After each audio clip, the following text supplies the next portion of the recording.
25 सितंबर को फिर हरियाणा आएंगे प्रधानमंत्री नरेंद्र मोदी। गोहाना, हिसार और पलवल में भरेंगे चुनावी हुंकार। 4 माह बाद फिर कार्यकर्ताओं में भरेंगे जोश। जसबीर दोदवा ने प्रधानमंत्री मोदी की रैली को दी जानकारी। कहा 30,000 लोगों के बैठने की व्यवस्था, बिजली पानी सुरक्षा के भी पुख्ता इंतजाम। जनता जनार्दन सर्वोपरि है। जनता को किसी प्रकार की कोई दिक्कत नहीं हो बैठने की, पीने के पानी की, तो उसी के लिए ये सारी टीम लगी हुई है और सारे सुरक्षा के सारे चाक चौबंद प्रोग्राम पर बंद चला हुआ है। जी प्रधानमंत्री हरियाणा की बांगर बेल्ट साधेंगे राहुल गांधी। ओडेला के समर्थन में 26 को बरवाला में करेंगे रैली। 30 विधानसभा तक पहुंचेंगे।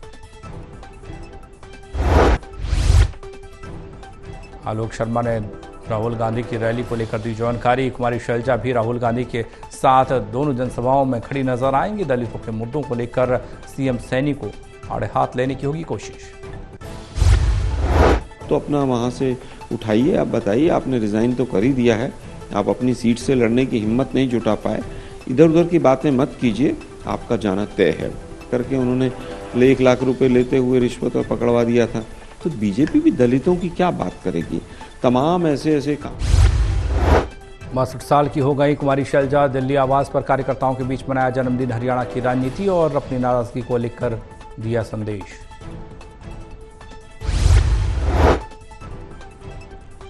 शैलजा को जन्मदिन की बधाई देना सहयोग या प्रयोग। मनोहर लाल की पोस्ट के बाद चर्चा तेज। लोग बोले पक्की हो चुकी है बात।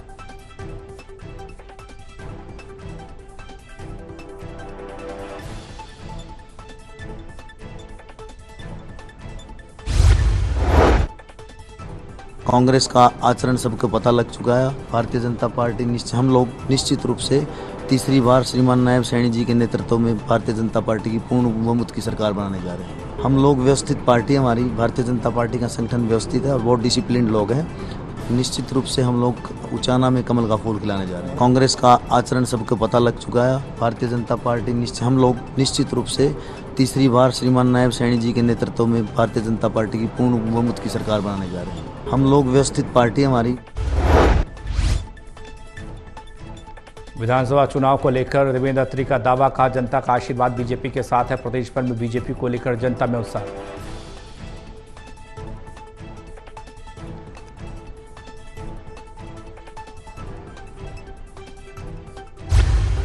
आगे बढ़ रहे हैं, उत्साह है लोगों में, बुजुर्गों का आशीर्वाद मिल रहा है, माताओं बहनों का आशीर्वाद मिल रहा है। युवा साथी जोश और उत्साह के साथ हमारा स्वागत कर रहे हैं, आशीर्वाद दे रहे हैं। और जो चाय पे चर्चा एक कार्यक्रम है वो जनसभा का रूप धारण कर रहे हैं। हम लोग जनता के आशीर्वाद से आगे बढ़ रहे हैं, उत्साह है लोगों में, बुजुर्गों का आशीर्वाद मिल रहा है, माताओं बहनों का आशीर्वाद मिल रहा है। युवा साथी जोश और उत्साह के साथ हमारा स्वागत कर रहे हैं, आशीर्वाद दे रहे हैं। और जो चाय पे चर्चा एक कार्यक्रम है वो जनसभा का रूप धारण कर रहे हैं। हम लोग गोविंद सिंह डोडासरा को दी गई स्टार प्रचारक की जिम्मेदारी। डोडासरा ने कहा 10 साल में हरियाणा की बीजेपी सरकार दिल्ली की पर्ची से चल रही थी। अब हरियाणा की जनता ने बदलाव का फैसला किया।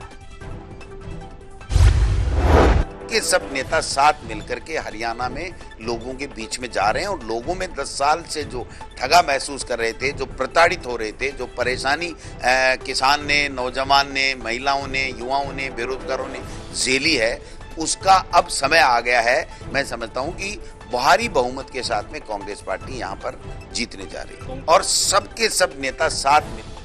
निर्दलीय प्रत्याशी देवेंद्र कादियान का बड़ा दावा। कहा गन्नौर में मिल रहे जन समर्थन से बीजेपी कांग्रेस में घबराहट। इस बार जनता उनको सबक सिखाने का मन बना चुकी है।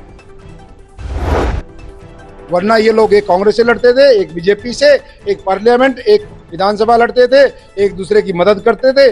लेकिन हम सब उत्साहित कि भाई अब की बार फंस गए, जिससे देवेंद्र कादियान का विपक्षियों पर हमला। कहा दोनों प्रत्याशी एक दूसरे से साठगांठ करके चुनाव जीतते थे।